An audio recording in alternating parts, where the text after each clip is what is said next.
I think it's been like 3 or 4 years now. Yeah, because I think of you as a California original. Yes, I am a California original. Absolutely. That's my root. I'm from, Northern California. But that's too far away for me to get out into nature. So instead we come here now. Where in Northern California are you from? I'm from Sonoma County, just north of San Francisco. My wife was born in Walnut Creek and grew up in Sacramento. Okay, cool. Yeah, I'm from. So I make it out to pre-pandemic. Used to make it out to California at least once a year. Yeah, me too. Okay, we are good to go. YouTube is up. I'm going to drop the YouTube link into the Zoom chat just in case anybody has any Zoom connection problems. At least you'd be able to keep watching and you'd be able to ask questions via YouTube. One of our regular attendees, Barry, let me know earlier he's not going to be able to watch even on YouTube. So I think we're ready to go with offering up a public comment period for anybody. I'm going to make sure that there's no public comments that I'm missing on the YouTube stream for a minute or two. And then after that, we'll get going with our guests. So Stefan, should we have everyone identify or say who they are, since we've got two guests here who haven't. Oh, absolutely. Yes, we certainly should. We tell you what, while I'm watching, make sure the stream and if I'm watching for any public comments on YouTube, Wig, can you call on people and sure. Let's introduce ourselves. So Craig, why don't you go ahead? You're coming in clear, and nice to see you. Can you just introduce yourself beyond your wife's connections? Yeah, absolutely. Forget we're in a public meeting here. Hi, Craig Laskowski, public member and co-chair of the Marketing and Operations Subcommittee. I'm on vacation, so apologies for the informal attire and informal location. And Craig lives on the high-speed line. That's his territory in Mattapan. Len, how about you? I'm Leonard Dickens. I'm the co-chair for the Capital Investment Finance Subcommittee. Live in East Arlington. Red line user, pretty much. Thank you, Len. Len, you're a tiny bit faint, but it came through. Sure. You might have a loose microphone connection, Len. It sounded like might be an analog problem, not a digital one. Yeah, no, I was speaking softly because I'm in a public space, so like that, and I didn't have barely audible, Len. Sorry.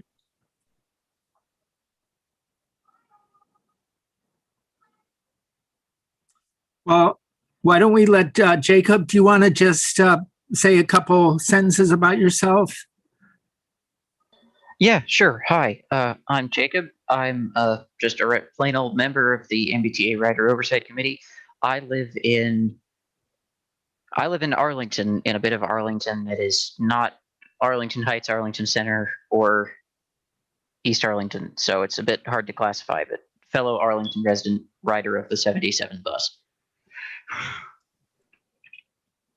And Jacob is our newest member, and he's super up to speed on stuff. I think he's going to be a rail fan for the rest of his life, maybe. And I'm Wig Zamor. I live in Somerville and have been on the committee for quite a while, and happen to be co-chair. We share the chairs of the different subcommittees and the whole committee every 6 months or so. They rotate around. And Stefan, why don't you introduce yourself and maybe also tell them the different meetings we have per month, and then we can get going.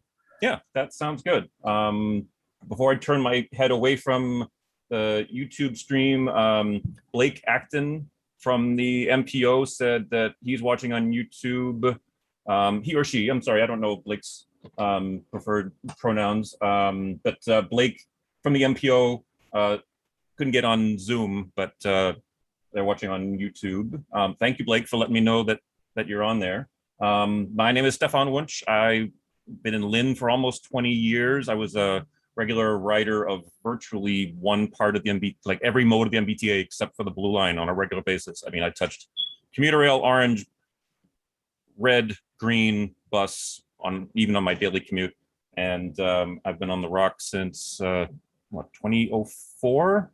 You and I started at the same time, right, Wig? Yep.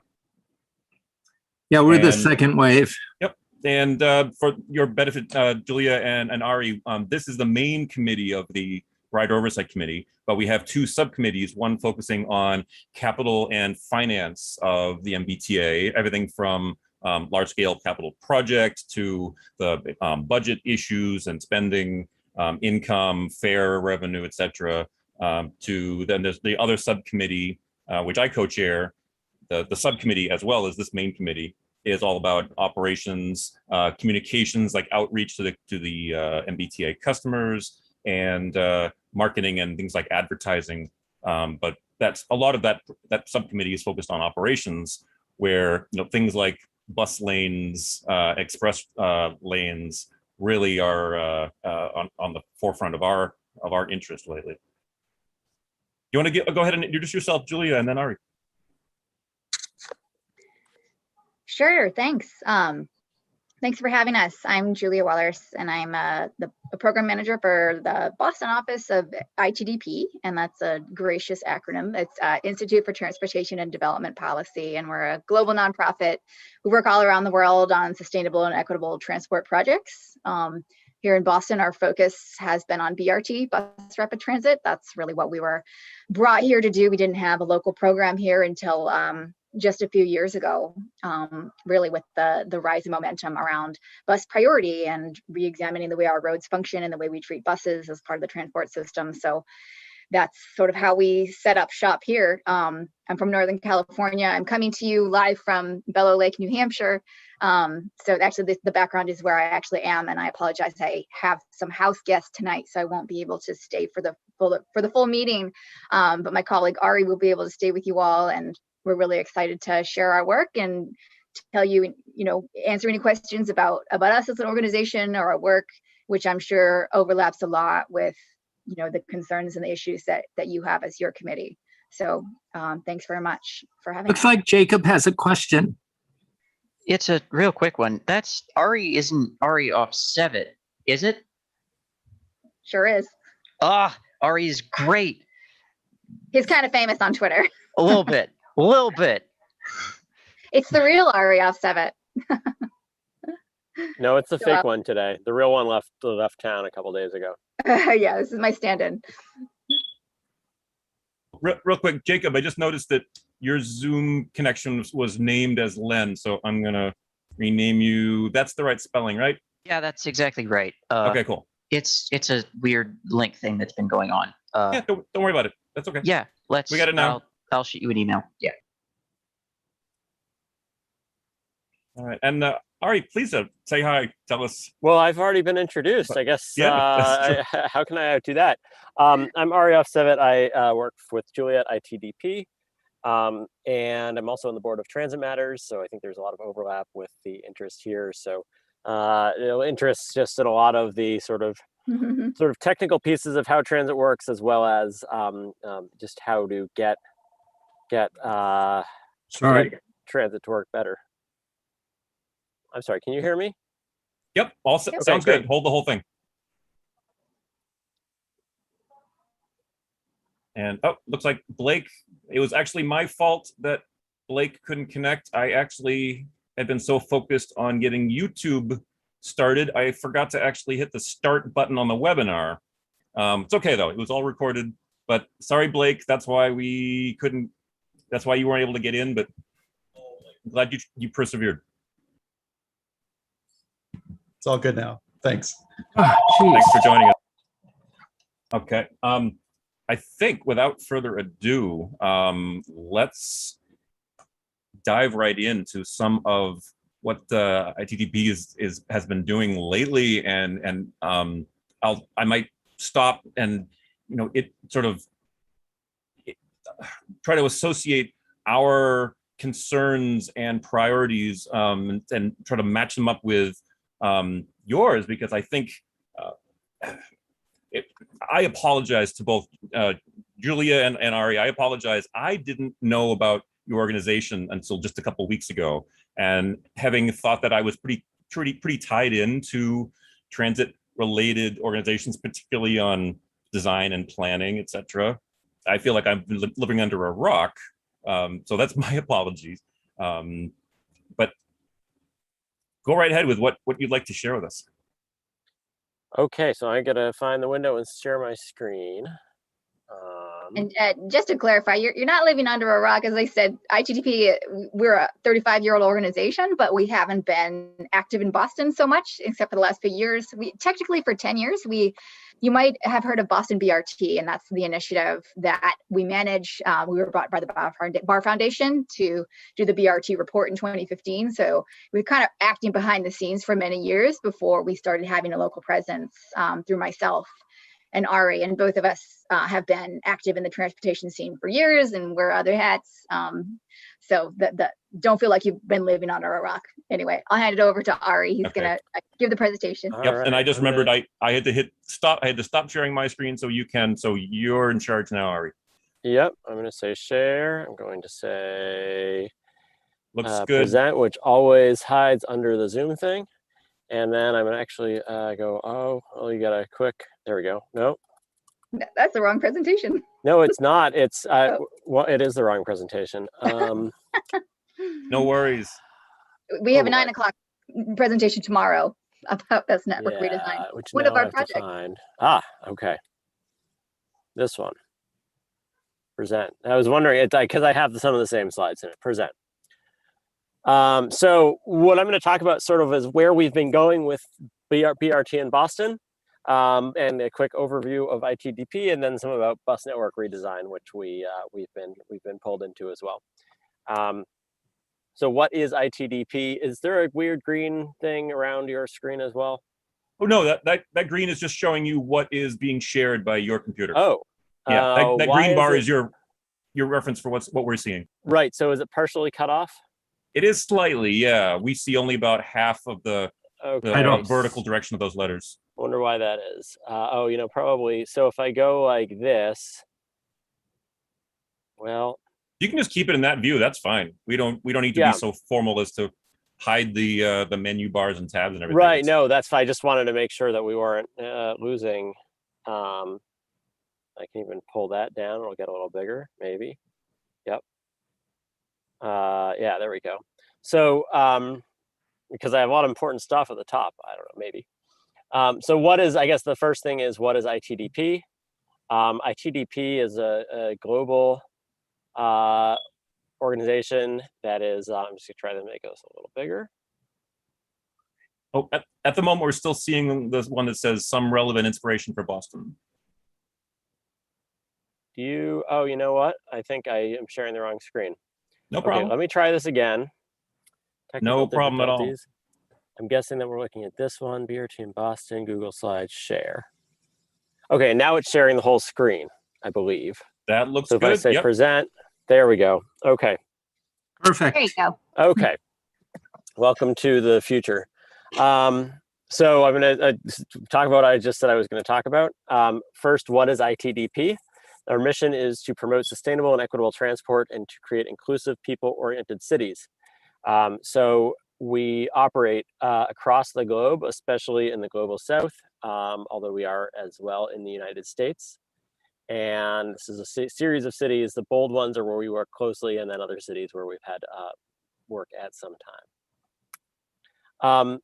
We have been focused in the last decade-ish on decade and a half, 2 decades, on bus rapid transit.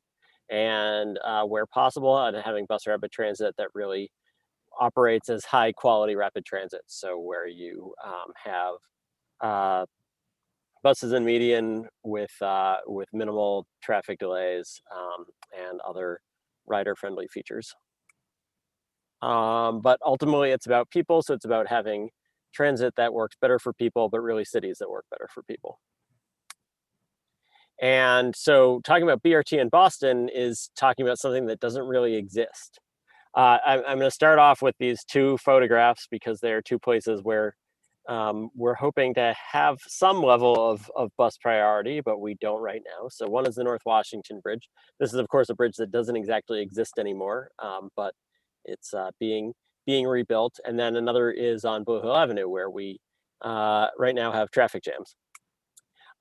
And if we think back to the way the long since past, we actually once had a lot more priority for surface transit. So especially outside of the core of the city, meaning sort of especially away from where the existing streetcar lines and subway lines are, a lot of transit operated away from traffic. So one example of this is on Seaver Street that connected to Blue Hill Avenue, where the streetcars, as shown here, were next to the street. And you can actually see a Google Street View of that today.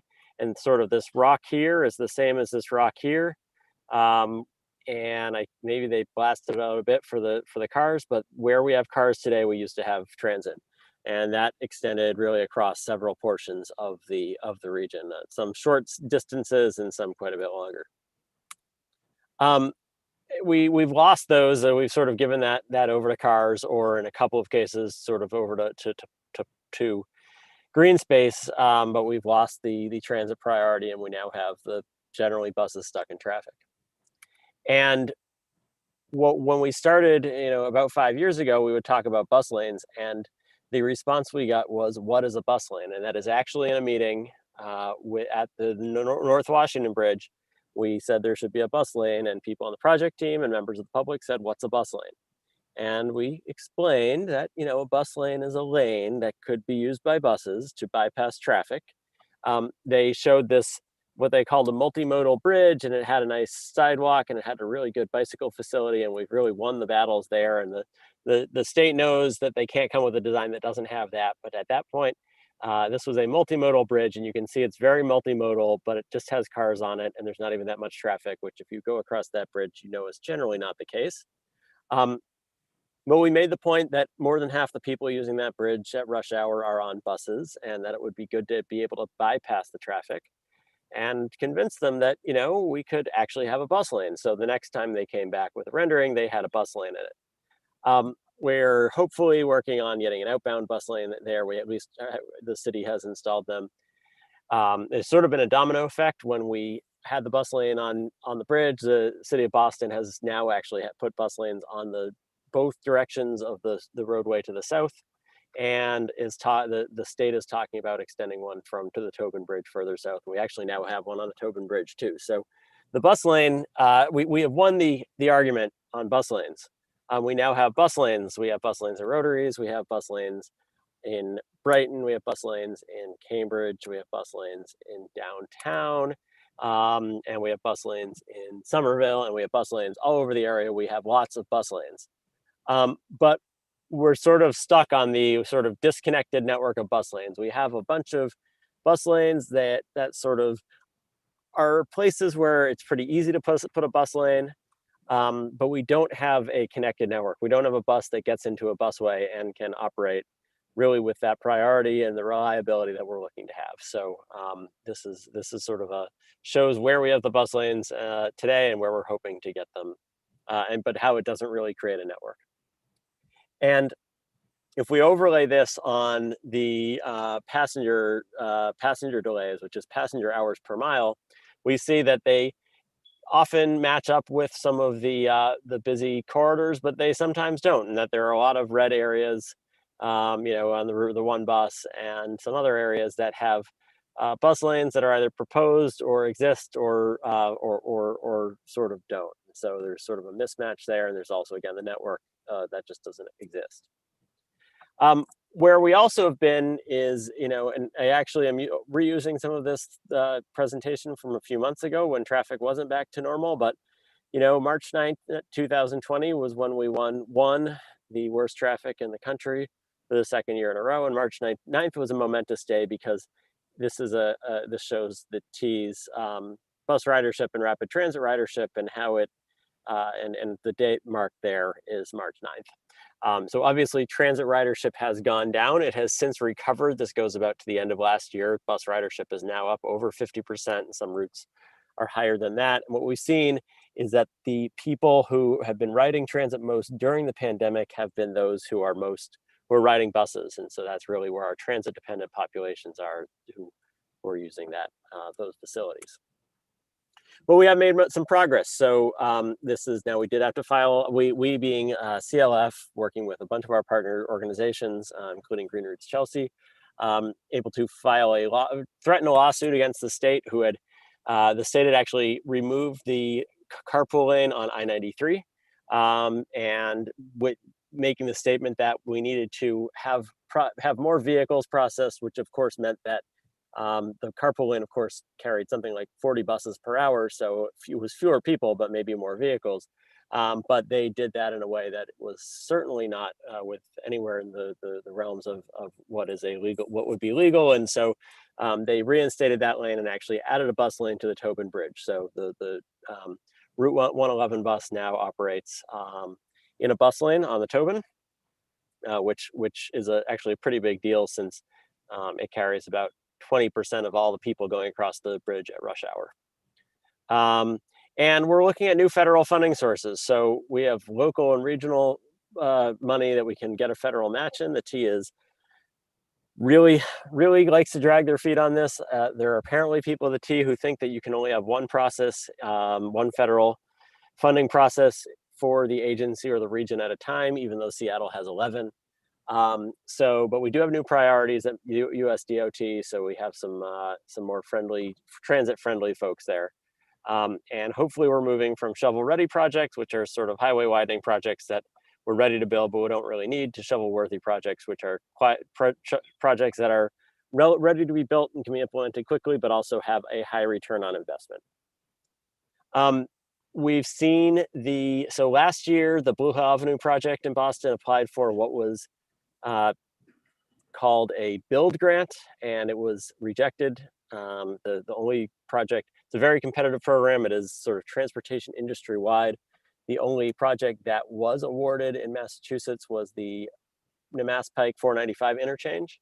But we were seeing a lot of new language coming out of DC that has things like greenhouse gas emissions and modal shift and racial equity and community outreach, which we didn't really see before. So actually, I think the deadline is in a couple of weeks, and hopefully by September 15th, we will have heard back about that funding stream for Blue Hill Avenue. But what we're saying is that we should look at having corridors that was sort of like as we proposed here. We're actually going in a slightly different direction, but I still think this map is informative of how you can overlay a bus network onto a rail network, and going from streets that are mostly for cars to streets that are for bikes and buses and really people, not just cars. So this would be downtown, trying to run buses through downtown rather than just having buses sort of terminate on the edge of downtown. This is what, if you took Mass Ave in Harvard Square or north of Harvard Square, you could maintain the parking and you could maintain the travel lanes for cars, or a travel lane for cars, and then you could have buses and bus stops in the middle of the road that weren't stuck in traffic. And also for people who ride bikes who aren't going in and out of the bike lane. And we're actually seeing some progress on this. So we have Columbus Avenue in Boston. We have, this actually isn't even the most current picture, but we're basically building T stations in the middle of Columbus Avenue. So bus like the 22, which is one of the busiest in the system. It runs from, through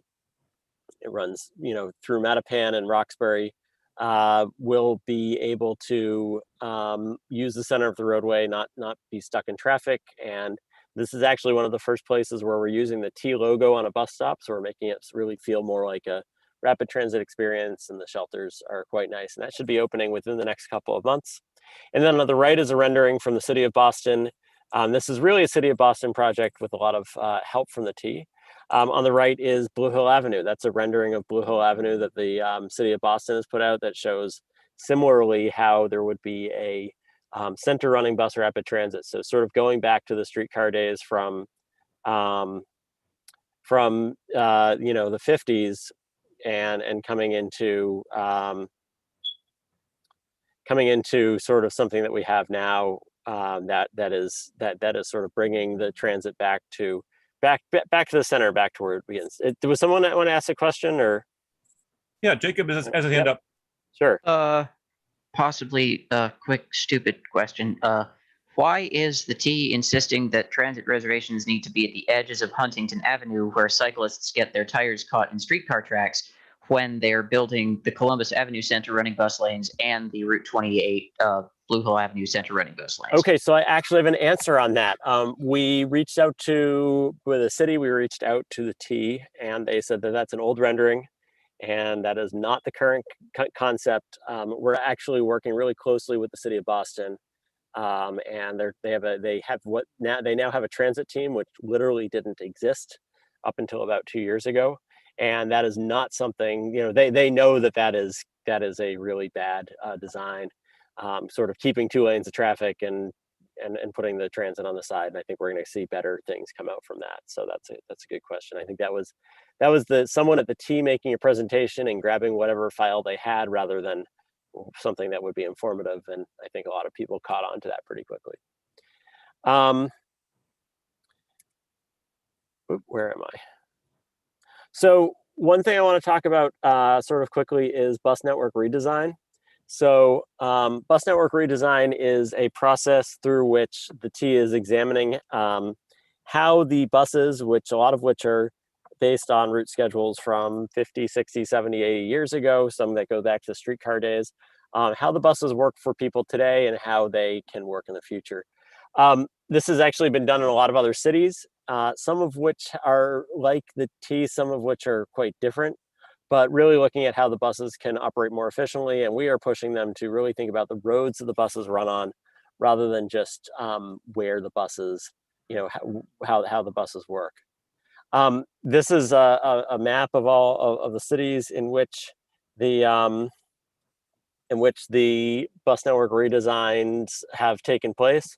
So, you know, various levels of bus network redesigns have taken place, sort of from the overarching ones in Houston and Indianapolis to ones that are sort of more focused in several other cities. And I'm going to go through a few examples, but this is something I think to really pay attention to in the next few months because the T is going to be coming out with more information about this. So a lot of what the designs and goals of these are to do is prepare for bus rapid transit, change how the systems are connected to the rapid transit system, especially if rapid transit systems change, decrease wait time and increase frequency, especially if you have sort of a muddling of routes that come at sort of different times. So basically frequency, reliability, wait times, some operating things, so bunching, bus bunching, and a number of other different things. I should say demands at the bottom and not domains. And we're going to actually look at 4 examples from Auckland, New Zealand, Houston, Indianapolis, and San Diego of these. So generally everything's looking at multiple pieces, but this is looking at one or you know, we're going to focus on one from each. We actually had from Auckland and Houston, we talked to, and I think Columbus, I think we're talking to Columbus. We had really good discussions with folks from their service planning about how this has worked for them. So in Auckland, there's an example where there were sort of several uncoordinated, confusing routes, and they were able to combine the buses to be more frequent and reliable. So instead of, you know, 3 buses that each came about every 30 minutes, but the schedules weren't coordinated, it became 1 bus that came every 5 to 10 minutes. And there's a lot of similar corridors in Boston that do this. And Sullivan Square to Everett, there's 3 overlapping lines. Washington Street from Forest Hills, Roslindale is similar. And these are also good places to add in some bus priorities. So what it looks like on a map point of view is that before these changes, there are actually 6 overlapping routes that went on what's called the Great North Road. And they changed it to really just 2 loops, which is one is called the West bus, and then the 18 bus. The 195 is a less frequent bus. You can see that on this map. Here's the Great North Road, and then the routes that overlap it over here. In Houston, it turns out is a quite large city. It's about it's actually, they said it was 100 bus miles from one side of the bus network to the other. I looked at it, it's more like 60, but it would be like if you took, it would be like having a service area that stretched from Boston beyond Worcester for the bus network. The city has also grown mostly to the west because of just sort of the geography of the city, but they haven't really expanded the bus network to change to match where the city has changed. So they had an overarching service redesign, and they sort of broke buses into 3 categories, which were frequent down to coverage routes, frequent routes being every 15 minutes, sort of a hybrid being every 30 minutes, and then coverage routes that would run every 60 minutes. But what they also did when they made these routes, they made the routes more reliable. They found that even some of these routes that weren't carrying that many people had a lot of latent demand because they just weren't reliable. So having more reliable routes drew more ridership. And one of these routes that they talked about is this bus route down here, the bus route 76, which just by becoming more reliable, even though it's sort of an outlying route, was able to have significantly more demand. So it was 60% more than they had forecast. They also have this large network.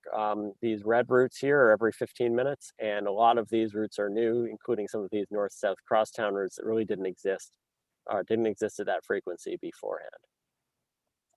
One of the other things about that route network is they just really make it easy to tell, how routes perform. So how frequently they come at the peak and midday at other times. You can look at the color, you can look at the numbers, so you can look at those times and not sort of have to wonder how frequent is this route going to be. And then also when they say a bus comes at every 20 minutes at midday, unlike the T where often the buses come every 17 to 27 minutes, the bus actually comes every 20 minutes, which is something I think we could learn about locally. Indianapolis, what they did is they built bus rapid transit lines to really build the backbone of their system, and the service on those lines has been increased for more reliability and faster routes with connecting bus service. And what you can see here is the red and orange lines are those frequent networks, and they've built what's called the red line, which is red here, and then the orange, the purple and blue lines, which are in the little animated GIF bouncing thing on the right that I really liked. Those are the routes where they're going to be adding bus rapid transit, and I think they have the federal grants to do that in the next couple of years. Finally, if we go to San Diego, San Diego is building what they're calling the Mid-Coast Trolley Extension. It's actually quite similar in scope to GLX. A lot of it follows an abandoned and active rail right-of-way, and it connects to a large and growing region there up at the University of California at San Diego and sort of the technology area around it. It's opening this fall, and what they've been doing is a bus route network change sort of for lines that connect to that. So they're actually eliminating some routes that run alongside it. Others are changed to connect to their new rail line and going to have generally better frequencies to do so. And others will provide better access. Other new routes will be added to provide new access there. And what that looks like here is that, there are some routes that are being discontinued. Some are having frequency changes. So, those are some of the changes there. And then what the map looks like here is the white line here is the current rail network. You can see how it's extended, and then how the bus network is being reshaped. So, not a lot of huge changes to it, but where the changes are being made, they're really being made to better connect to that rapid transit system that's being put into place to better serve people there. But what that is that those are routes that are really in a portion of the system. It's not a whole scale redesign, but it's based on where the changes are being made to the rail network. So that's what I had for a presentation. I don't know if you want to do questions now, or if you want to do them later. I don't know what the policy is with that, but that was just what we wanted to run through, and I'm happy to chat. Cool. I'm gonna let you keep your screen sharing up in case people want to Sure. ask about specific slides. I'd like to start off by just learning more about how ITDP interfaces with all these different agencies. I mean, are you all, obviously with a specific slant towards MBTA, MassDOT, Boston area, but is ITDP considered to be a go-to partner by all these other agencies, or do you sort of push I don't want to make it sound negative, but I mean, do you sort of push your way in to ongoing projects to make sure your voice is heard? Or, I mean, Are you like Agency- a paid consultancy in a way? I So just don't know. Do how it you mean works. by agencies in the U.S. and the agencies in Boston, or sort of agencies across the country, or not? Oh, any outside of- all, all of the above. I mean, if it varies, I'm interested in that too. Yeah, so it really does vary. Generally, we don't want to be called consultants, but we sort of are in cases consultants, and it really depends a lot on on the country that we're working in, how nonprofits, NGOs are structured. So I think there are some places where we're very much embedded with the agencies, and almost like in-house staff. And then there are some places which I think would be more on the spectrum here, where we are more advocates, consultants / advocates who are really pushing so that the staff is better informed, can be better informed at how things work. There are a lot of, some of the really developing world cities where we have been working have very little in the way of transit infrastructure. So it's a very often very entrepreneurial, but poorly designed, poorly planned system. So a lot of the pieces there are just to work with those cities to make the network work better for everyone, and usually that also includes the existing operators. So we wouldn't want a city where there is sort of this informal transit network. We wouldn't want that network to disappear, but what often is the issue is that it doesn't work particularly well for the people using it, and it causes a lot of congestion. So often the case is that you can create the infrastructure that helps it work better, but utilize the labor pool that's there to continue providing that service. Okay. So in the MBTA service region, I mean, do you consider, yourselves to be like let me ask it that way. Does MassDOT and MBTA consider you to be a must-have partner in certain or all new projects? Or, is it really up to IDTP to get in and make your voice heard? I would say it's really up to us. We haven't been brought in per se by MassDOT or by the MBTA, but we're funded by the Bar Foundation. So where we've been sort of given the mantle from them to help work with the agencies, and because a lot of what we're talking about is on-street infrastructure with the cities and towns. So one of the things we can sort of do is bridge that gap where the agency is, if we think about the elements of bus rapid transit that make it work well, some of the things are agency based. So fare payment, fare collection, fare enforcement, things like that are very much something that the agency does. Traffic signals are something that is sort of a hybrid between the agency and the cities and towns. So we need the infrastructure on the buses to tell the traffic signals to change. We need the traffic signals that are run by the cities generally to work with them.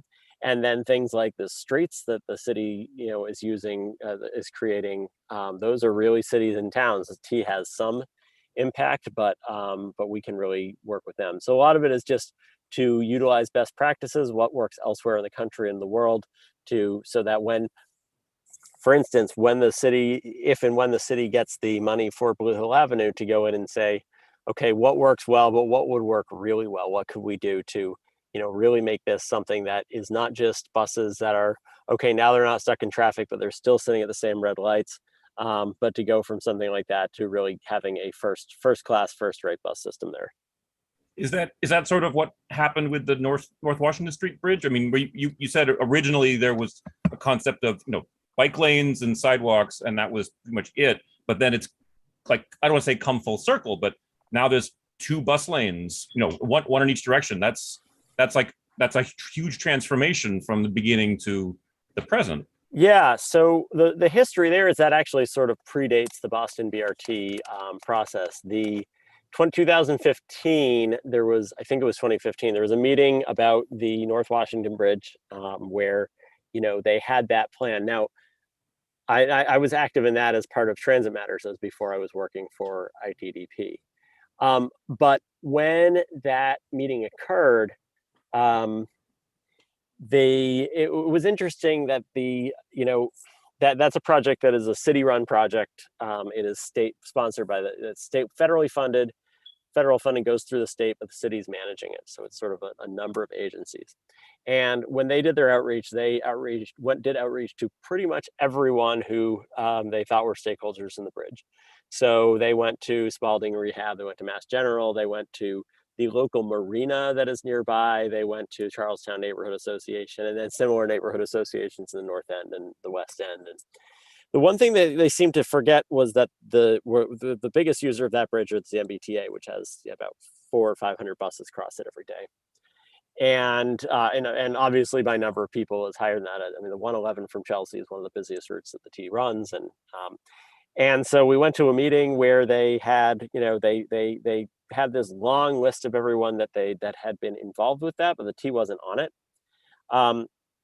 And what we've sort of seen, this is we've had several bridges that have been rebuilt. In the case of the Longfellow Bridge, there was really a long, we don't need to really worry about transit on that bridge because there aren't any buses that run across it, and the red line's the red line. On that bridge, we being sort of the advocacy world, especially led by organizations like Walk Boston, Livable Streets, Boston Cyclists Union, Mass Bike, really clawed our way to try to get better bike lanes. And what we got was okay, but not great. What we really would have liked would be to have those bike lanes on the other side of what's called the crash barrier, so that it makes it a lot harder for a car to move into it. What we were able to get is a reduction to one outbound lane, so that is at least bike lane at least has a barrier or a buffer, and some amount of buffer going inbound, which we really had to push through at the last minute, and it was actually after the bridge. But I think enough of a stink was made so that when they came to open the new bridge there, when they came with the designs for the Charlestown Bridge, there was no question about a protected bike lane. They knew that if they came in without a protected bike lane, they would be run out of town on a rail. And the sidewalks are really quite nice as well. They're going to be something like 12 feet wide and you then get wider in the middle of the bridge to be able to put a pavilion area. But the transit advocates weren't organized. So there were, I think, 4 of us at a meeting. I think we organized it on Twitter. 4 of us showed up and said, what about a bus lane? 4 of us in a row said, what about a bus lane? And that was where literally someone from the meeting and then the person who ran the shuttles to the Spalding Hospital said, what's a bus lane? Everyone wanted a ferry that went from Charlestown to North Station, which isn't a bad idea per se, but sort of misses the forest for the trees. We were able to explain, we had this aha moment where I was explaining to the person who ran the shuttles that, she said, well, I said, it's like a lane for buses that would bypass traffic, and you can see the light bulb go off. And, well, I run these shuttles. Could they use that lane? And I said, well, I don't see why not. They're mostly taking people the orange line and the green line and the commuter rail. Yeah, they can certainly use those lanes. There's also a lot of school buses there. And all of a sudden, in 5 minutes, she was going up and saying, yeah, we need bus lanes. Let's put in a bus lane. The reason that right now it's shown only going inbound is just the inbound funnels a lot of lanes into few, so there's a lot of congestion. Outbound is a few into a lot, so less so. We've been talking to the city about, we're going to be at the point soon that there will be several years with a single travel lane going outbound, and they have painted but are not yet enforcing a bus lane, which will be very helpful as well, of saying, well, look, we've survived with a single lane. Maybe we could just put the red paint down on the lane going outbound. So what we would hope is that the next time a bridge needs something like that, what we'd hope is that if that happened today, that the city and state would come out and say, we're going to have, here's the bridge, it's going to have car lanes, it's going to have bike lanes, it's going to have sidewalks, and it's going to have bus lanes. One of the other things I'd mention is that there was this sort of bizarre moment where there have been many bizarre movements over the year where you sort of see the dawn break over Marblehead, and that the state agencies, that the advocates talk to each other. Because we had these long back and forths, they actually wound up having to narrow one of the sidewalks by something like an inch, a foot and a quarter, to accommodate the bus lane. And that we talked to Wendy Lamon who's at Walk Boston at that point, and said, Wendy, assume that's fine. She said, yeah, that's perfectly fine by us. And said, great. And there was this moment in a meeting, which was in person, back in the day in person at City Hall, I think, where you could sort of see as in trepidation, some of them went up to Wendy Lamon and said, so Wendy, you're from Walk Boston, and I know it's a foot and a quarter. And she goes, yeah, no, we talked about it. It's fine. We're, bus riders are people who walk too. They're our constituents as well. So we're happy to compromise with them. And there was just this sigh of relief where, you could tell that there have been some consultants and staffers who've been staying up nights trying to figure this out and worried that the whole thing was going to be shot down when we talked to them weeks before, in the community. So there's a lot of that goes on the back end. But a lot of the problems that we see with the planning, we're active right now in the Sullivan Square process to try to get the roadway there to have the potential for bus priority, but also have it be less of a highway. Is that the planning process right now is generally how many cars do we have today? Multiply that by 1.01 to the whatever, because the traffic's going to grow forever. Even if the other roads around it aren't going to grow, traffic will grow forever. Okay, we need to be able to process this many cars. Okay, we figured out the infrastructure to process this many cars. Now let's see if we have room for bus lanes, bike lanes, sidewalks, crosswalks, one of the crossing cycles. Rather than starting with, let's make sure we have a good bus facility, let's make sure we have good bike facilities, okay, now that we have these, how much room do we have left for cars? And what can we do to mitigate that? So maybe we only need 2 lanes instead of 3 lanes, because that third lane is only really necessary for a few minutes at the peak of rush hour. So we're still fighting a lot of those battles when it comes to street design. And I think we have sort of not won them, but we've really moved the needle on the city level. So the design that I was showing for this design here for Blue Hill Avenue, what you can see on Blue Hill Avenue is they have the buffered bike lane here, they have turn lanes, but South American Legion Highway, where a lot of the traffic splits off, it's only 1 lane in each direction for cars. And that is a 50% reduction in lanes. And that's a big difference. But that was the city doing that really without anyone asking them to. They just looked at it and said, well, we probably don't need two lanes, and these are conceptual, but the idea would be that have 1 through travel lane with turn lanes, and that the traffic volumes are low enough that we can probably handle that. And if a lot of the traffic on that road is cutting through from the suburbs, and if they can, they'll find other ways around it if it's really that bad, which it isn't. So anyway, can I ask Yep. Hang on. Can I ask a question on best practices? So I've actually driven on Columbus Avenue in the last 3 months, so I've seen the kind of construction in progress. What is best practice to do a bus lane in the center lanes as they're doing there, or is best practice to do it on the exterior lanes, or is there not a industry-wide answer on that? Is that still up in the air in terms of what's best?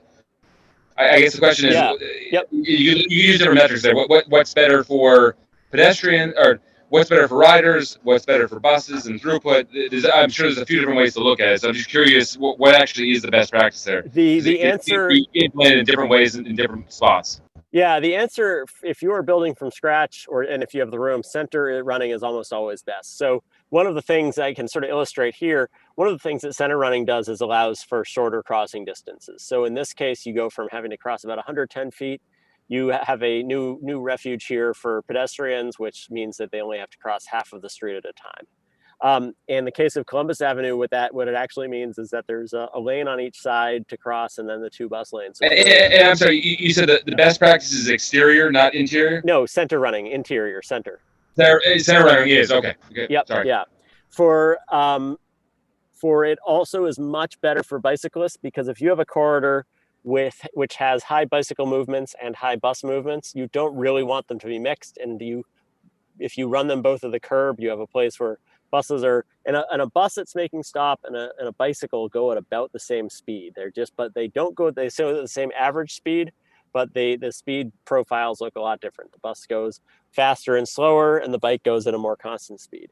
And so you can have places where bikes are leapfrogging each other, and that doesn't work particularly well. And then the third piece is that just the interaction with traffic is a lot less. So if you have a bus lane on the curb, pretty quickly it becomes a Uber waiting lane, a FedEx and Amazon drop-off lane, and that defeats the purpose of the bus lane. So putting it in the middle is really the best way to go. Having said that, a lot of the places where they have these really good buses are in places where they have built 100 to 150 or wider foot highways, and they put them in the middle. We are not advocating for widening roadways to put buses in the middle, but where we have the room, that is the best way to go. No, and that makes a lot of sense from what you talked about in terms of the splitting the crosswalk. It also it allows you to preserve parking, right? If you parking in bus lanes, parking and or bike lanes on the exterior, it gives you more options when you have buses kind of clearly in the center. Yes, it does. We sort of see it. We like to see parking as sort of the last priority, but one of the nice things about I think what you're going to see on Columbus is that when you have a bus stop where you don't have a bus stop, you have room for parking. So when the bus stop goes away, everything else can move. If you're in the center, everything else can move to the center, and then you have room for parked cars, which really otherwise wouldn't be used. I saw that Jacob and Len had. Yep. Yeah, I think Len had his hand up first, and then we'll go to Jacob. Great. Thanks, Stefan. So can you all hear me well this time? Yep. Sounds Okay, good great. now. Great, thanks. Very good. So do you have a sense of how Boston scores its projects, Jerry? What do you mean by scoring? So like for the MPO, when we get projects in front of us, they're scored and by various metrics. I mean, do you have a sense of how Boston scores its highway projects or its road projects? The city? Yeah. How it scores and prioritizes them, I don't really have that. I think one of the issues that we sort of face is that there's a lot of that is done on a sort of by the seat of their pants. So what do we have in our what does the budget look like? What do the roadways look like? What do we sort of have the political will to do? I'm going to suggest that you look into that, because I suspect it's not done by the seat of his pants.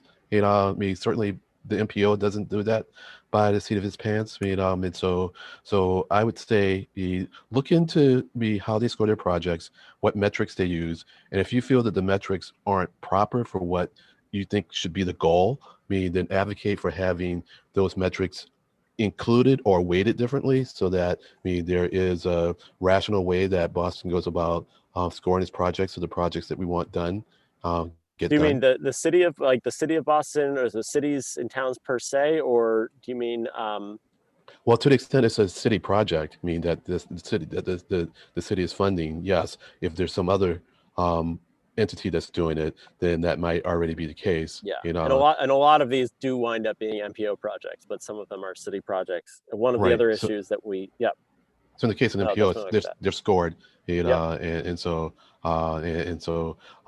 people can advocate for things, and we listen to what they advocate for.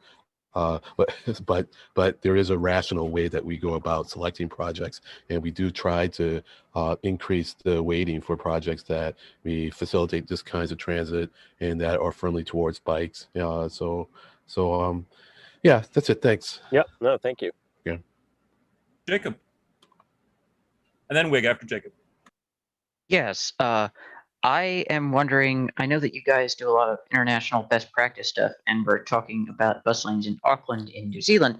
I was just doing a little bit of a major dive into guided busway stuff in Australia, specifically in Adelaide, their OBON system. I am not particularly familiar with the guided busways in Adelaide. I know that the one I'm familiar with is in Britain, but I don't know if you want to. It's basically the same system. I think the ones in Britain and Adelaide, they have an advantage, which a part of our BRT system I think could use. The Silver Line Transitway tunnel. Currently, speeds are very limited in that tunnel because operators have to steer manually buses, and the guided system has wheels that run on concrete curbs that steer the bus for the operator, which means higher speeds in a tighter space. Yeah, I think almost as important as tight speeds and higher space, and that's true. Generally, we are not looking at we're not looking at places where there's going to be that kind of protection. But one of the things about tight speeds and higher speeds and tight spaces, the additional thing you can do is have the bus be guided to a level boarding platform, so that, you know, and what we would really have liked to see in this Harvard tunnel redesign would be something that would include level boarding, so that a bus pulls up and that there's no bridge plates, that if a person in a mobility device with a stroller is getting onto that bus, they can roll on and roll off like they would a subway train, and we would really like to see more of that. And that's the case in a lot of systems across the rest of the world, with, you know, some amount of guidance, you know, that allows it might just even be a piece of metal that guides the driver drives the bus, the gut wheel guides it into the busway, so that when they are near that platform, even at a slow rate of speed, they are, you know, the right distance, the right 2 or 3 inches from the platform, so that the person can get on and off easily. But yes, you know, I think those longer range guideway systems, we have a lot of those. We just use metal rails, and at a certain point, you know, there's not a lot of benefit to, if you're going to be putting so many buses onto a guideway on a grade separated system. The question becomes when you move away from rubber tired vehicles. But for I think there are a lot of instances that could work. Thank you. Yeah, so I've got 2 questions. The first one, just using this slide on the right, what would a protected bike lane look like compared to what we're looking at? So this would be, what this would be is a buffered bike lane. Right. It would probably have posts in it to some degree. What this is showing is what could be done without doing a full depth rebuild of the roadway. So this would be sort of like Columbus Avenue, where they would pull up the median, build the new stations, but they would keep the drainage. When you rebuild a roadway, the most expensive thing to do is the drainage. And that would be, and if you put in what a fully protected bike lane would have, it would be at the same level as the sidewalk, and then it would have a couple of feet of buffer, and then there would be a curb, and then you'd have parking your travel lanes. An example of that would be Western Ave in Cambridge, where we didn't have, that was long enough ago that we weren't really thinking about buses, and the 70 bus and 64 bus sit in traffic there. But what this is saying, because the road is crowned, it's a lot easier to do work in the middle of the roadway where there's not any drainage, because you can do it without touching the drainage and really without touching your utilities. If you were doing a full depth rebuild of the roadway, which, I mean, probably might be right for this, but would take a good deal longer and cost a good deal more. Then what you would do is probably move the curbs by some amount, probably by 6 or 7 feet, build in a bus lane, a small buffer, and then a curb, and then have the roadway. So the roadway itself would be narrower. But a lot of what we're seeing in the bike world right now is sort of these quick build things where you don't have to rebuild the whole roadway. Especially in this area, we have a lot of combined sewers that need to be separated. So a lot of those full depth rebuilds also include a sewer separation and can be a 2 or 3 year long project, just to get sort of the top part of the road built, maybe another year to add in all the bus infrastructure and communications and other pieces. So right now, this is probably the reason it's shown this way is because it would be built in that manner. It's sort of a good compromise. So this cross section looks great to me with the rapid transit in the center. I also happen to teach a lot of environmental epidemiology, and the South American cities come up with really high exposures for both the bus riders and the cyclists. And I'm wondering, what do you or ITDP do to reduce those exposures? So, or if we're talking about exposures, I assume exposures to particulates? Well, to ultrafines, not to regional PM 2.5, which I don't really care about, but to the transportation primary ultrafine particles. The exposures are high enough that the cyclists in places like Copenhagen have much worse health than the people who get no exercise. And are those mostly coming from brake pads, road wear? No, they're mostly, it depends a little bit on climate. So we're in a cool enough climate that the exposures tend to be higher in cooler weather because the semi-volatiles tend to turn to particles. And so you'll get about 100,000 particles per cubic centimeter. And that adds up. You know, when you take lung volume and breaths per minute, even for a fit person, those exposures really add up. And basically, these are particles that are the exact same size and effect mechanism as adjuvants in vaccines, or, you know, they're perfectly matched to harming biology through immune systems that have been around for a couple billion years and precede all of our kind of lifestyle, diet, and combustion practices. Right. And most of but you're saying that these are generally coming from combustion. So you want to, they're you know, once you go all electric, then you're going to be reduced much more to brake and tire wear and things like that. Right. But once you've still got significant combustion in the linear travel, you know, travel areas, the combustion is going to dominate. Well, I think there's two answers. One answer is if we had a grid-based city, the idea would be to move bikes and buses, to have different roadways have different priorities. So if we were in a city where we had a major road every quarter or half mile, where we could have, you know, buses on, you know, encourage buses with infrastructure on some roads and bikes on others, that would be great. But we're not, because we generally have single lines that sort of make sense. I think the answer really is electrification. I think the problem is that that battery technology has gotten a lot better, but that we are still at the point where batteries are going to have service issues. And what I would really like to see, you know, the T has a phobia to overhead wiring for buses, which I don't really understand. There are cities across the country and world that seem to have figured that out, and something like Blue Hill Avenue, which is especially if you put things in a busway, would make a lot of sense to have overhead. Just overhead wiring does not make sense if there's a bus every half hour. That is, it's a not a good use of resources. But the marginal cost to running an additional bus using that infrastructure is basically zero. It is a very small amount of wear on the power pickup, but a very small amount. And the other piece is that the new technology that allows you, relatively new, allows you to charge batteries. A lot of the issues, the supposed issues that the T would cite, disappear. So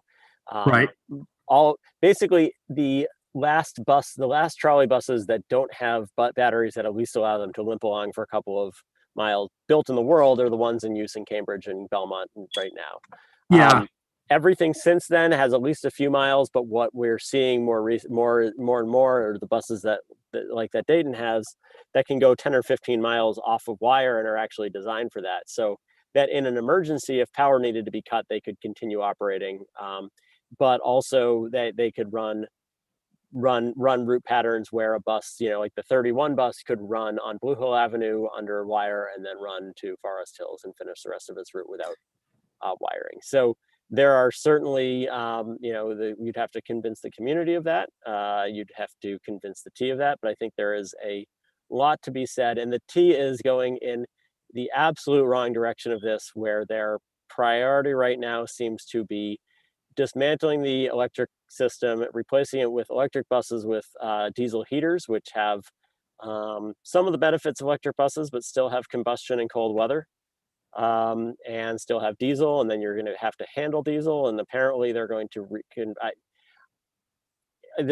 talk to your legislators, talk to the T. It doesn't make sense to me, but the T is very much in the, well, it'll be cheaper to do in the short term, and we're not, we're going to be retired in the long term, so who really cares? So those are great. Those are great answers. Can I just ask for one bit of extension? Have you looked at any of the induction systems? I know that the induction systems exist. The induction systems are basically would be used for terminal charging. So a bus there may be induction systems that would be in road in motion, but I don't know if any of those exist. Yeah, Namsu, apologies to the committee because I've mentioned this before, but Namsu, who was head of mechanical engineering at MIT for most of his career, built some induction systems when he took over presidency of KAIST in South Korea. Is one of the top 5 engineering and science universities in the world. And he's a very big believer in it. And I do think there's some induction systems in Europe, maybe more for light rail type systems, but I wouldn't think they'd necessarily be that much different from buses. Yeah, I think the ones, I wonder if I wonder with those induction systems where they are basically turning on a section of power whenever the tram runs over it, I wonder what the tolerances are. And a bus that would be, you would really need a high performing BRT system like this to charge the bus. And then the other questions are how that works in something that has plows running over it and road salt and all of the other pieces. They can be buried under the surface. That's not an issue. They basically work off of, an oval arc that's only powered when the key of the vehicle is over it. So if the key is not there, they're basically inert. But they don't have to be at the surface. Yeah, I guess the question is it would become what the reliability is for what the reliability is. So that's one of the questions that we have with just the battery buses is the reliability. What we really don't want to do is have an instance where we go to electrification and wind up with buses that are less reliable than what we have on the road today. And then, because obviously if the 40 people on a bus, if the bus isn't reliable and they all get out and drive their cars, we have even more issues with particulates and pollution. Right. Well, that's obviously an issue, but these are in places with climates at least as bad as ours. So anyway, I guess I would hope that those can advance, and they seem reachable with all the things that you're thinking about. And to your point, they can work either at stops or they can be continuous. They can work either way. I think the stops would be a lot easier just because it's a lot less. If you have have them at terminal stations in small areas, is a much I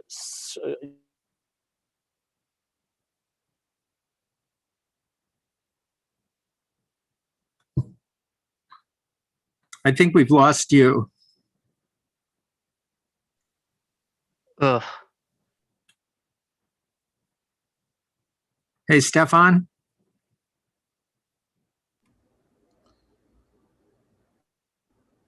Do you lose Stefan too?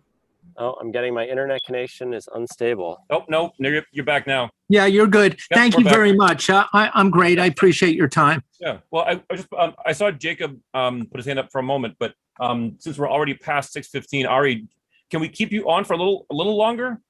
Yeah, I might go to my phone because I'm still at our office space and walk home, and you'll see me sweating. But how much longer do you think you'd want, like through the meeting? Well, or I was thinking like another 5 minutes at the most. Oh yeah, that's fine. Okay, because I really wanted to just touch a little bit on the. Oh, okay. Jacob said was checking on internet quality. Okay, looks like we almost had a glitch, or maybe Zoom had a glitch. But anyway, I really wanted to talk at least for a minute about. Actually, before I dive into this last thing, Blake, go ahead. Hi, can you hear me? Cool. Yep. Ari, in my master's work, I did some research about BRT, and I remember running into the fact that ITDP's BRT standard doesn't rank the Silver Line as BRT, and I don't know how familiar you are with that fact, but I'm curious as to like why does the Silver Line fall short, and what would be needed to bring it up to like BRT standard? So I think that's a great question. The answer I think I would say is, why doesn't the Silver Line fall short? The Silver Line tunnel, the Silver Line has two portions. The tunnel portion, we only define ITDP. We only define BRT as if it's longer than a mile, 3 kilometers, which is just shy of 2 miles, 1.86 miles, I want to say. And basically saying that if, that's sort of where the benefits accrue, and the Silver Line, the part that is grade separated, is only about a mile long in South Boston. It has a number of other issues as well, but it does have fair prepayment, and it is a segregated roadway. It was a lot of money, say $700 million to spend for a busway that has relatively low capacity, but that is in the past. The question of the rest of the Silver Line is, why isn't it BRT? Is that a bus is not BRT just because you say it's BRT. So, if you think about what the Silver Line has, Silver Line 4 and 5 has that make it any different from any other bus that the T runs, I'll give you a list. It doesn't have segregated. It has marked lanes, although they're not that well marked. But they are run-along parking, they run along the curb, so it's pretty easy for those to get blocked by traffic, so those don't really count. It has stations that have slightly more amenities than another bus stop, so that they have better shelters, but that's really about it. There's no fare prepayment, there's no level boarding, there's no transit signal priority. They are painted a different color, but that's, just painting a bus a different color and calling it BRT doesn't BRT make. So there's if you go to the BRT, I can find the link and drop it in, but that's the wrong window. I can go to BRT standard. There's a BRT standard. If you Google that, the ITDP standard sort of has a rundown of all the things. So if you took the bus on the Silver Line, put it into the center of the roadway, gave it signal priority, have fewer left turns, had prepayment, it certainly could be classified as BRT, but the way that it works right now, it really doesn't. Is it the curbside bus only lanes? Is that penalizing it quite a bit? That is penalizing it quite a bit, but again, this is the ITDP bespoke standard, so this is just sort of what ITDP says. I'm just going to drop this link in the chat. It is that, but it is a lot of other things. So what we would really like to see with something like the Silver Line would be that all of the doors would open at each stop, so that you wouldn't have to pay up front, that you would pay before getting on the bus, or have some way to pay your fare without tapping your card. That the lanes were fully restricted, so that they weren't open to any Amazon truck or FedEx truck or Uber that wanted to sit in that lane, etc. And so there are a number of things, but you can read in the standard. I think it is actually if you go to the rankings there, you might be able to see where it says that it's a basic BRT or no BRT at all, and see where it loses points. Would you say the part of the Silver Line that goes up to Chelsea on that busway, was that, if you just sliced that out as its own little line, do you think that would be BRT enough? That would be, I would have to look through the numbers. I would guess that you would still be losing points on things like level boarding and fare prepayment. And if you sliced it and made it long enough, it might, and transit signal priority. So there are a number of things there that would make it difficult. Thank you very much. Yep. Okay. One last thing I've got to ask about, or at least let you show off. I mean, I'll share it if you want, or do you want to share that interactive map? I have it in my browser right now. So if you have it, yeah, go for it. Okay, cool. I'm just totally blown away by this. I mean, the included base maps like EJ, absolutely phenomenal. Of course, my browser is being slow now to respond. Are you guys seeing my screen okay?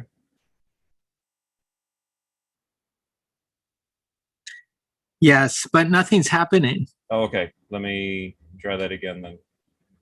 You might have to scroll down. And I will give all the credit for this to our there we go. Yeah. To our intern Gresha White, who did a really good job with this. Yeah, quite spectacular. I mean, with the essential workers and frontline workers and EJ, I'll try it one last time. There we go.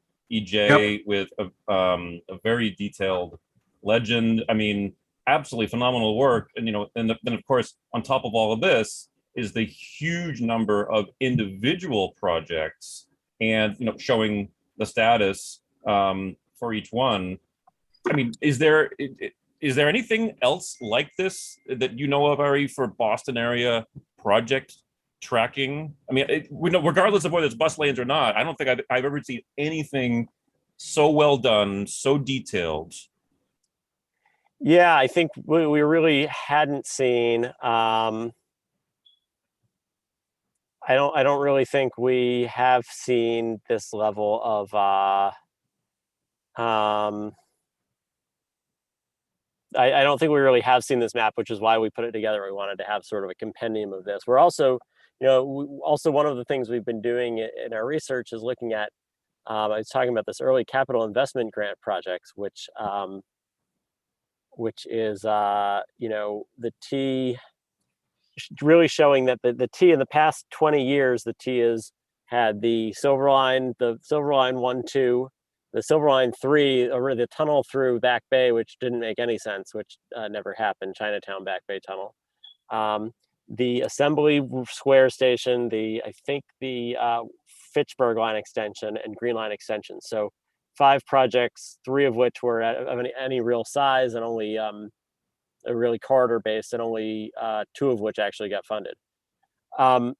Meanwhile, if you look at Seattle, they've had 4 major, fixed guideway projects, light rail. But when they build light rail, it has the high capacity, fully grade separated, so sort of like the GLX. They have had 4 of those projects, plus about 12 bus rapid transit projects, and some of them aren't what ITDP would call BRT, but really have those multiple irons in the fire going after that federal money, and we really drag our feet, which is a combined not having the funds up front, but also not having the project development in place.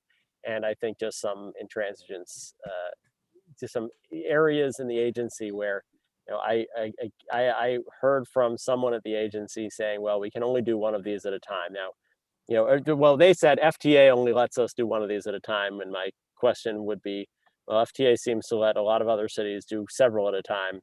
San Francisco is digging a tunnel for their train and building a busway for their buses that cross each other. So we ought to really be doing the same thing.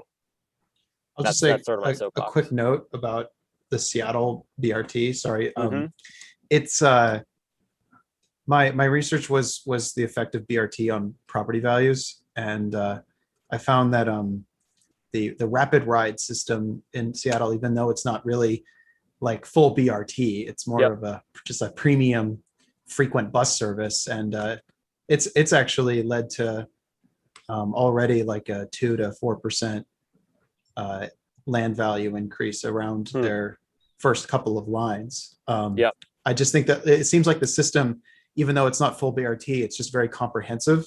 It's very reliable, and there's so many lines now that I think it's kind of become a sort of a critical mass of a network that I think is worth more than the sum of its parts.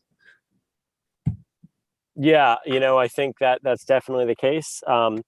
And what we'd really like to see with the T is just more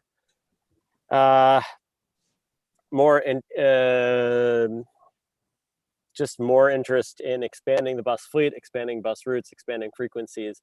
We, the state as a whole has this region really grew about 10%. We'll get the exact numbers, 10% in the last 10 years. We've added basically zero traffic capacity, and we haven't grown our transit system. And at some point we're going to reach we really are reaching a breaking point. We will see what sort of COVID does to those numbers, but we really probably need to add capacity to the transit system. And a lot of that is, adding capacity to the transit system is something I think we have to do. Sorry, Aaron, we can take this offline if you want. But just can you clarify again what you said about the MBTA and the FTA about only doing one project at a time? This is sort of hearsay, but the MBTA, if you look at sort of a chart of their in a sense, if you look at like when they do capital investment grant, so new starts, small starts, capital core capacity grants, it's really one at a time. So right now they're doing Green Line extension. They have not applied for another project beyond that. They're talking about Green Line transformation as being that next project as core capacity. But what was relayed to me, and again, it's sort of secondhand, and I'd have to look back to see who said this, was that the T said that the FTA told them that they could only have one federally funded process for the agency at a time, which either is something special that the FTA told the T and not other agencies, but I think it's just a misunderstanding by the T of how the federal process works, which I think is actually not the only misunderstanding by the T of that. The T seems to be interested in finding the perfect project and then getting that funded, where a lot of other agencies will go in with projects that are really not the greatest projects, but the FTA will work with them to get them funded. Now, the FTA needs that we should have larger federal pot for transit, but we should also, the T in our region really should be getting that pot, especially since we, I think, pay the third highest taxes per capita relative to what we get back in the country. An example would be in Minneapolis, they're building what they're calling the Gold Line bus rapid transit. It's a bus rapid transit that sort of follows an interstate highway to a number of park and rides. Because it follows the interstate, the catchment area of it is relatively low. Ridership, the full cost is something along the lines of $500 million, and the ridership is something like 6,000 riders per day. So on a cost per rider basis, it is probably less than the Green Line extension is. And what happened is that they went to the original project did not score high enough to be considered for funding by the FTA. But the FTA came back to them and said, here are ways that you could improve the project so that it would score better. So, I'm not saying that the T should have bad projects funded, but there are a lot of good projects that the T could fund. For instance, bus rapid transit routes on routes like Blue Hill Avenue would be Blue Hill Avenue, if it has a high quality bus rapid transit, will be probably one of the highest, if not the highest, bus rapid transit corridors in the country, something like 40,000 riders per day. So, and we're dragging that gets kicked down, because when you're only looking at having one project, you really look for the big projects rather than having a number of different scales. Gotcha. Well, you probably know Brian Kane. I mean, he's now the executive director for the MBTA advisory board. I want to strongly encourage you to have a conversation with him about this. I'd love to be a part of the conversation, but I don't need to be. But I mean, I'd like for him to hear what you're saying about this issue, and get his take on it, and then maybe bring this in front of the advisory board. So I have talked to him about this, but I think this might be worth talking further about. I'm not sure how much detail we've got into him with this, and he may have been the one he may have actually been the one to have relayed that information to me from the team. I'd love to be a part of the conversation. We can just send me an email. My email, aria.offset@itdp.org, and shoot me an email. We can set that up. All right, thanks. Yeah, I forgot, Len, at the beginning, did you mention that you're a part of RTAC? No, I tend not to go through the list. I just I wanted to mention that to Ari, because Lennon's more than just a member of the Rider Oversight Committee. Yeah. Thanks. Hey, have you thought at all about the throat problem with the Green Line? With throat problem, meaning how to getting a number of trains that would have to operate on the central portion of the system? Yeah, how to expand the center that's so constrained. Well, I think the answer is not expanding it would be there. There are a couple of answers to that. Well, it may not be expansion. It's clearly a problem. So I think the expansion answer, and this is, if you had infinity dollars, would be to probably take the existing E line and run it parallel to the turnpike under Marginal Road to the existing Pleasant Portal, and then from the Pleasant Portal into the central subway to pull the E line and the the junction at Copley off of the current system. But that's $1 billion that I don't have probably, and that the T probably doesn't have. But I think actually the Green Line Transformation Project will help solve this problem a lot. I wrote a thesis on rail operations on the Loop in Chicago, which is the only sort of really the only other rail network that has that level of service and level junctions that operates in this country, if not the world. So 35 plus trains per hour, and really also has some. The T doesn't want to put in a modern signaling system on the Green Line because they will have to cut back on the number of cars that they can move through. But I think Green Line transformation will help a lot because it will allow them to go to, actually pull back on the schedules by a bit, but increase capacity. So right now, a 2-car train of type 7/8 has 140 feet of usable, maybe even not that much of usable passenger space, 130 feet of usable passenger space. A 2-car trains of the new cars will be 200, probably about 220. So you'll be increasing, a 2-car train will increase capacity by about 40%. So if you go from right now a 5 to 6 minute, basically 6-minute headway on each branch per hour, if you go back to a 7.5 minute headway at rush hour, you'll be decreasing the headways by 20%, but increasing capacity by 40%. So you'll have a net increase in capacity of something like 30 or 20. Have to do the math of something like 20%. And I think that would be helpful. There are some sort of kludgy things that you could do, which along the lines of turning some trains at D or C cars at Kenmore. So if you were really trying to put as much throughput, one of the issues, especially with the D line, is that a lot of it reaches its highest capacity point at Longwood, and then more people get off at Longwood and Fenway than get on. So you're running the D line cars with less than full capacity from Kenmore in, and the B line and C line cars have more capacity. You're running not full cars in and out there, although you do want those D line cars going outbound because they bring a lot of people out to at the LMA. So the idea would be to do something like you could short turn the C line cars and force a transfer there, but that wouldn't be particularly customer friendly. I think the Green Line transformation with the larger capacity vehicles and also having level boarding and step-free boarding and level boarding will help a lot, because just the speed, the dwell times, bringing down the dwell times will mean that maybe you can maintain 32 to 36 trains per hour in the core of the system, but you can cut down on the dwell times a lot. And hopefully dwell times, wider doors, that will probably help a lot, but that's a pretty big change to the system. So I think we can start with that. And if, I think the one thing about the Green Line is that if it ran better, and a lot of the stuff that would happen on the surface that would make it run more quickly and attracted more ridership, that might be that would be a good problem to have in 10 years if we add the larger cars to the system with the better passenger experience and more people ride it. Thanks.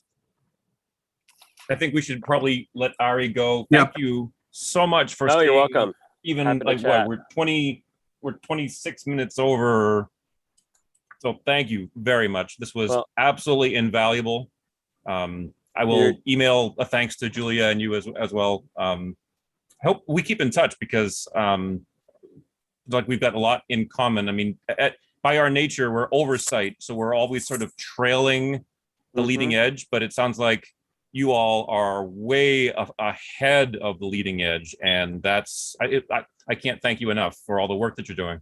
Well, please do, and thanks for having us. And we're happy to chat any more about this. And I would also put in a plug. We're not really a membership organization, but Transit Matters is, and I work with them a lot. So check them out. They're a great organization to keep tabs on, become a member, etc. And then Stefan, I've used your website to track commuter trains, so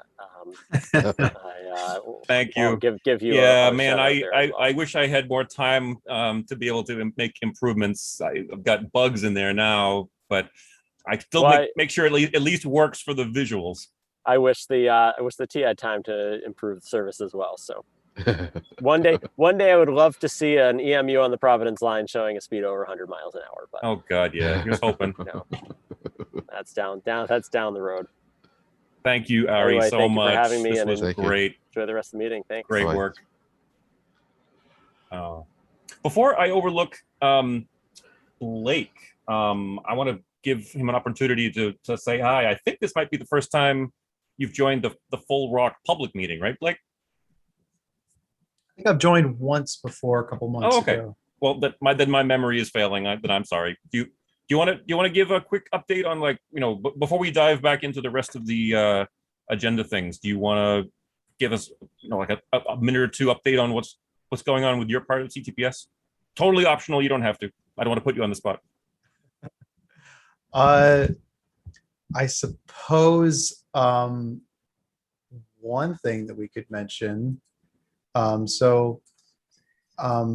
Emily DeMonico and I, with the Transportation Analysis and Planning Group, we've been working on it's like a bus lanes web app tool for the MBTA for a while now. It's mostly her project, but I've helped out a little bit with some of it.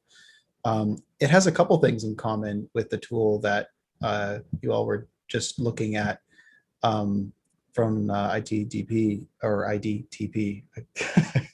But it's got a little bit more analysis to it. We're trying to create a tool that you can sort of analyze data in a somewhat friendly way, where you can look at bus delay and you can look at like ridership numbers in relation to different parts of different bus lines, and it really has a lot in there. It takes a while to load. I think we've packed about as much as we could into it. Would you be interested in doing even a preliminary show and tell for a future meeting? Again, no obligation. In fact, once we're actually finished with the project, which I think it's going to be, we're going to finish it by the end of, I believe, next month. Oh, cool. And so it's pretty close, I would say, to being completely finished. We're more polishing it at this point. And I think perhaps at a future date, maybe Emily and I could both kind of pop in and talk about the tool once it's done. Yeah. Since we're doing a thing now where we take turns on the rock attendance. So she will be here for next month. So once it's done, we'll definitely give it a shot and see, because we definitely want to show it off. We put a lot of work into it. Yeah. Emily's been teasing something, and Emily's phenomenal. I mean, she does like great apps, so I'm quite lucky to have her to help teach me how to do this kind of stuff. Yeah, no. So if she wasn't teasing this, she was teasing something else. So she's gonna talk to us about something. So and I'm not too proud to beg. So we'll beg her to come to this or to a CIF meeting or something, or an ops meeting. Ari, one quick thing. Please stay on if you want to. I mean, we'd love to have you, but no obligation at this point. You can drop off and resume. Oh, you're muted though. Sorry. It's a hologram. I'm gonna say I was talking and nothing was coming out. I'll stay on probably for a few more minutes. I got to get home at some point, but just sort of to hear what you're going to talk about from your subcommittee reports. Absolutely, yeah. Sure. Well, speaking of that, Len, do you want to go first?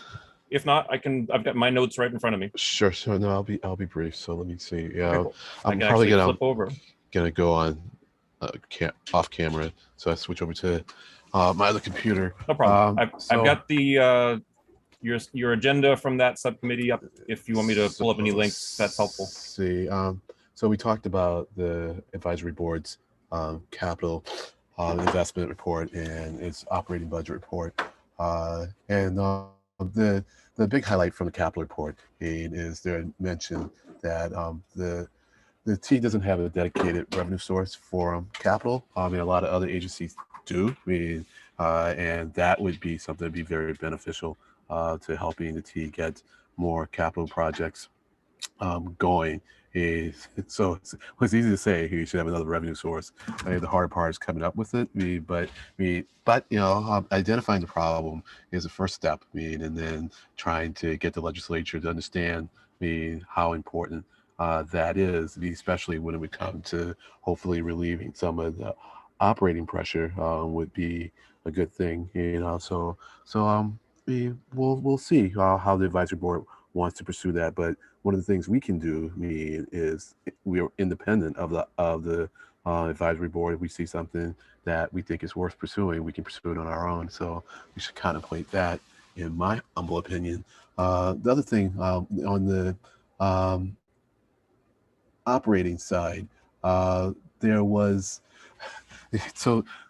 there was concern about the T pursuing free bus rides. And the advisory board weighed in against that. Another thing that it weighed in against was means testing, and the concern there was that that would also decrease the revenue that the T got. But I mentioned that there is a way to do mean testing that is revenue neutral, and there was obvious agreement on that, but no change in the statement that the advisory board made. But I just wanted to point that out. So those are just the two quick things on the advisory board's report. We didn't have Brian Kane come and talk with us because now that I'm participating on the advisory board representing Arlington, I kind of feel that now I have firsthand access to the information. It used to be that it was hard to get access to the reports, but now even the public can easily get access to the reports, because one thing that Brian is doing is just really making the organization more easily transparent. There was never an intention to hide anything, but he's just taken he's put a lot of effort into making the website more user-friendly and having more timely information on the website, so we can get this information ourselves. But if people do want Brian to come and talk to us, he's more than willing to do so. On the review of the excuse me, of the FMCB material, sorry, it's in one of my other virtual windows. Regarding I think it was what was that last month? I think it's the April revenue. Yeah, it's April revenue.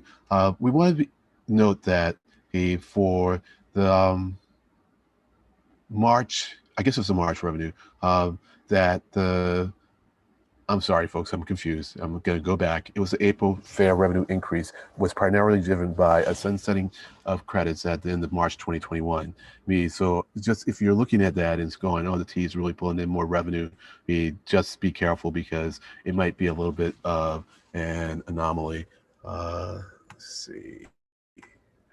I'll do a couple more of the reports and then let us move on.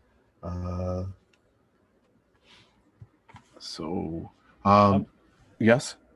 No, well, we might want to if there's not anything else that's really pressing, we might want to move on, because we're already up at 6:45. But I don't want to cut you off. No, it's late, Ian, and that's fine, Ian, and we could certainly pick up more of this later on. But I will say the blue line concept design was very interesting, and I'll just leave it at that. Yes, the blue line connector concept. Oh yes, as a Lynn resident and somebody who hopes the blue line will reach Lynn before I'm dead, although I'm not holding my breath. Yeah, the connector is critical. Well, you weren't at that meeting, and it's coming in at $850 million with some nice contingencies built in. So my sense is that if they did decide to go for it, that $850 million might hold. But one of the questions I did pose to the folks that were there was that, do you think this is a good use of $850 million? You seem to think so. It'd be interesting to hear more about that, but maybe at the next meeting when you can attend it, so we can move on. Yeah. Okay, cool.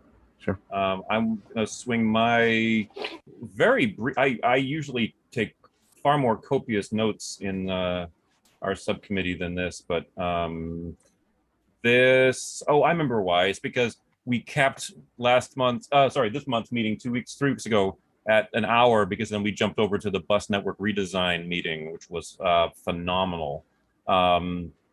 Jacob, do you want to quickly summarize the free bus? I mean, I don't know if you can do it justice in a summary in like a minute or two, because the time we're up against, but Free bus or bus Oh, and any things that we talked about. I mean, I just wanted to give you an opportunity, just because great. A lot of it was from you on that Cool. I badly fumbled a lot of arguments about why the T should run free buses.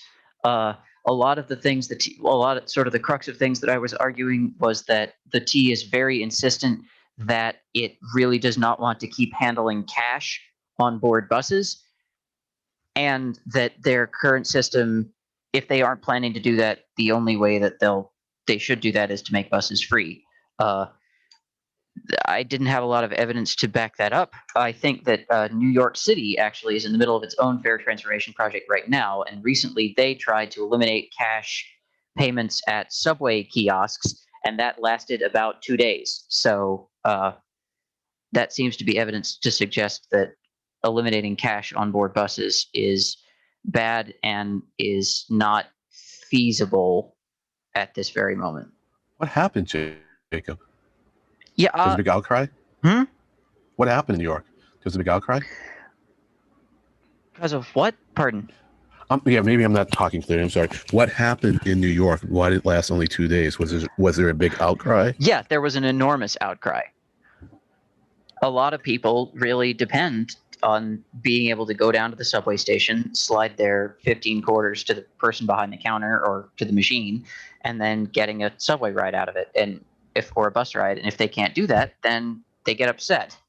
So I mean, I understand that, but you have to imagine that they had tried to prepare the public for this. I mean, with a campaign to let them know this was going to be the case. Was that not the case? Do you think they weren't adequately prepared, or? I don't think that any level of preparation. I think that they thought they were adequately prepared. I don't think they would have made the shift without years of planning and advertisements and campaigns and making sure that it was equitable. And then they tried it and it didn't work. And then it lasted 2 days. So It seems to be pretty clear that this is evidence that no matter, to an extent, no matter how hard you plan for a cash-free bus ride future, you're going to have to have you're going to have to let people pay for their rides in cash. Right. Whether that's with prepayment stations on the curb or cash machines and receptacles on board buses. All right. Look forward to talking with you about that more. Thank you. You're welcome. Real quick, I got to mention that since we're at 10 of, if anybody's watching on YouTube and you want to make a public comment statement in the YouTube chat, please feel free, and that'll get into our formal record that way. And if we have time, we can address anything that anybody puts in there. Before we actually get to looking at anybody's public comment, I think it's really important. I think we could probably skip over for this month any external meetings, old business, new business, unless it's really critical. But we really need to do the nominations and elections of new co-chairs per our bylaws. I believe that we can handle the subcommittee co-chair elections in the subcommittee, but I believe we have to elect or re-elect co-chairs for the full organization tonight, unless anyone thinks that we can postpone it to July. I'm not sure. Well, given our adherence to the bylaws, if we postpone it to July, it wouldn't be a problem, in my opinion, but that's up to you. Okay. Dear Well, Chair. Does anyone want to make a motion to postpone the co-chair elections until July, and then we'll continue? I'll make a motion to do that. Okay. I'll second that. Okay, then we'll postpone that agenda item on re-elections or re-elections till July. So Wig and I will continue for another 4 weeks as co-chairs. Any concerns or objections from Jacob or Blake? Can we get 50% higher pay though, Stefan? Oh, absolutely. Yeah. Okay. I think 0 times 50% increase is still 0. So Okay. sorry. Thank you. Yeah, we've lost Craig. I mean, and Karen wasn't here, so we really shouldn't do the elections now. So Yeah, good point. yeah, and Brian's Good not point. here, so we should just wait. Yeah, and I think that's a great point, Len, and maybe we can just give them a heads up about it. Yeah, because Yeah. I'm going to nominate Brian, so he might as well be here. Yeah, he'd probably use a change of pace from the newborn or the infant at this point. Okay, since I don't want to waste any precious time, I don't see anybody putting any public comments in on the YouTube chat. So unless we want to go back to any external meetings, old business, new business, then I'm open to hearing about the latest the Gloucester drawbridge span, because I haven't had a chance to look at the current state in a couple of weeks. Great. I will pull up the project page. I'm in the middle of doing that right now. I will stop sharing and give you the opportunity to share if you'd like. You don't have to. I'll share. There's some really neat pictures. Cool. Gloucester drawbridge replacement, movable bascule span installation. Okay, so here are the photo gallery. I'll start screen sharing now. Hang on. Yeah, there we go. Perfect. No incriminating tabs there. All right. There we go. Looks good. This, as if for a brief outline of the Gloucester drawbridge project, this is the Annisquam River. Here, this is a bridge between West Gloucester and Gloucester Station on the Rockport branch of the Newburyport Rockport line, which is currently the West Gloucester / Manchester by the Sea line, because this bridge, they did a structural investigation of it as part of the replacement project and found out that it was not able to have trains on it anymore about a year ago. So they have been accelerating the construction timetable, and just trains have been not able to run over the bridge. Anything north of this has been bus service. And so they have reached a major milestone, as you can see here, which is just earlier this month. They installed the first movable track bascule span. Here is a video of them putting it into place on the bridge. There were navigation restrictions on the river so that they could get all this done. Here is going to be the bridge tender's house. Eventually, there's going to be 2 track spans here, but the second one isn't going to be put in until next year. But until then, they'll be able to operate on 1 track for just the bridge. Pretty cool project. Here's a video of it. You can watch those on the T's website or on YouTube, but mostly on the T's website because they're actually unlisted on YouTube. So go to the T's website for more details about the project. Is this done by drone? Yes, the 2 videos here are, at least this one definitely is a drone video. The photo looked pretty good too. Yeah, I think this might be a screen grab from this video. Great, thank you. These are the 2 photos. Yeah. I imagine that the dozens of people that piled onto the Gloucester public meeting to complain about trains idling in their neighborhoods the last time that happened will be very relieved that trains will be able to resume idling in Rockport very soon. Yeah, I was on that meeting as well, and I was very surprised that there were so many people complaining about that. But I was also surprised that the T didn't consider the proximity to those neighborhoods when they chose that admittedly temporary location for idling, but still, I was dismayed. To some extent, they actually did consider that, at least secondary, because I think that the cutoff of some of the trains to Manchester was a lot designed to prevent some idling in the West Gloucester area. Yeah, that's a good point. Yeah, I stand corrected. I don't want to cast aspersions on the T or Keolis. I don't know for a fact that they didn't plan. I guess I'll just rephrase what I said. I'll say it was unfortunate that there were so many people that were negatively affected by the noise. Also, for the operationally curious, this past little while, they've run service short turning trains north of the West Gloucester station, which is interesting because I think this is one of the only instances of a spring switch being used on MBTA commuter rail ops, or I can't think of any place where the New Haven or the B&M or whoever used them in Boston. So if you want to see one of the only spring switches that has ever been used on a Boston area commuter line, go up to West Gloucester and don't trespass onto the T's property so you can see them switching north of West Gloucester Station. Yeah, I agree. Having a spring switch in service is unusual. I'm pretty sure there had been one to cross the Merrimack River between Bradford and Haverhill when that bridge was down to one span, I believe. But I don't remember what era that was. That's third-hand information. But you're right. If not the only time, it's extremely rare to have a spring switch in operation on the MBTA territory. I still don't see any other public comments. So with a minute or two left, is there anything that you gentlemen want to bring up to wrap up our meeting tonight?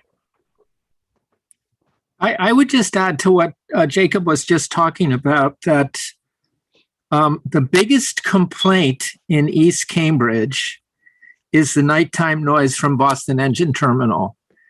That the their noise is highly personal, and especially low frequency noise. And I think maybe it's bouncing a little bit off the lower atmosphere or something. But when the din of the day goes down, the longtime natives of East Cambridge really notice that, and it's their biggest complaint, surprisingly. And maybe at some point you would think there could be a line of sight barrier with some absorptive capacity, because it's all at surface. Yeah, and you've got a good point. I mean, it is very line of, or is it the low frequency nature that makes it less affected by line of sight barriers? I'm not sure. Well, I think it's a couple different things. I'm certainly not an expert at noise, although I have to pay increasing attention to it because of at higher levels, noise competes with air pollution for health effects. But it could also just be, folks probably know that the atmospheric boundary layer is really low in the morning before the sun comes up. And then the sun heats up the atmosphere and it gets more turbulent, and that pushes the boundary layer up, which has a huge impact on pollution. And then it falls back down again after sunset. And it could be that there's some reflectivity, but that statement is highly speculative on my part. Are there more complaints in the summertime than in the wintertime? Well, that's a good question because of open windows in houses that don't have air conditioning. There could be, because I just noticed them popping up, Len, on the East Cambridge planning team listserv. Right. Again. I was just trying to tell whether it was something that people were hearing. There's a lot of stuff. Yeah, excuse me. There's a lot of stuff in the way between the terminal. There's a lot of buildings between that terminal and the neighborhood. So, good question. Yeah, because sometimes the low frequency stuff you feel also. So that's why I was asking if it's more in the wintertime, in the summertime than in the wintertime. Yep. Yeah, and they may run the engines more in the winter. I don't know. I don't know. I mean, maybe it's a keeping them warm deal, but yeah. Just for the record, I'm going to do my best impression of a modern electric multiple unit sitting operationally idle. You can't hear it, but there's a 60 hertz hum sort of in the background there. Yeah. That's it. And there's some fans running, but yeah. Okay. It's 7:01. That was very good, Jacob. That was excellent. That was no. There will be no encore. Well, you could do the encore, but in silence. no video. Thank you, everyone. Thank you, Blake, for joining us. And Yeah, thanks, Blake. Yeah, Are I you- look forward to seeing that project. Are you in Boston now, Blake? Are you still? Not yet. In Not fact, yet, I'm okay. moving at the end of next week. Okay, Oh, cool. good luck. Take care. Thank Yeah, you. I hope you get cool weather and no what's- rain for the move. What's that? I'll probably be using your app, Stefan, now that I know about it. Oh, For the yeah. commuter rails. So I'm happy to discover that. Cool, yeah. Great.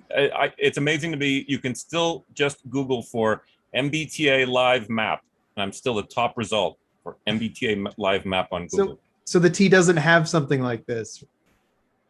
They kind of do. I mean, they actually asked me to debut my Greenline, my app as part of the initial rollout of MBTA live Greenline. Like when they first put the gear into the Greenline, they asked 3 different developers to showcase for the media release, and I was one of them. So, and actually, I mean, I don't want to toot my own horn, but I have it on good authority that for a long time, many, many years, the Keolis customer service people actually had my app open in the call center. I actually got a screen grab from somebody via somebody else that showed my app open in their and they their have call said center.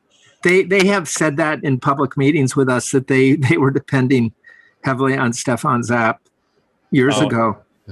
So we're quasi employees, so in a sense, the T does have it. Exactly, and it's all open source anyway. But Blake, when you look at the commuter rail map, yes, I know I've got a bug in there where they updated the data feed and it doesn't show the station names properly. I know I got to fix that. I just can't find the time. I mean, the important thing is that it works and you can see where they're at. I mean, that's everything else is just polish. But Thank you. All right. We were I'll make a saying motion- goodbye. Yep, I'll make a motion to adjourn. Any Motion to second? adjourn. Second. Thank you all. Stay cool or try to, and be well. See you in a couple Bye-bye. weeks at the sub.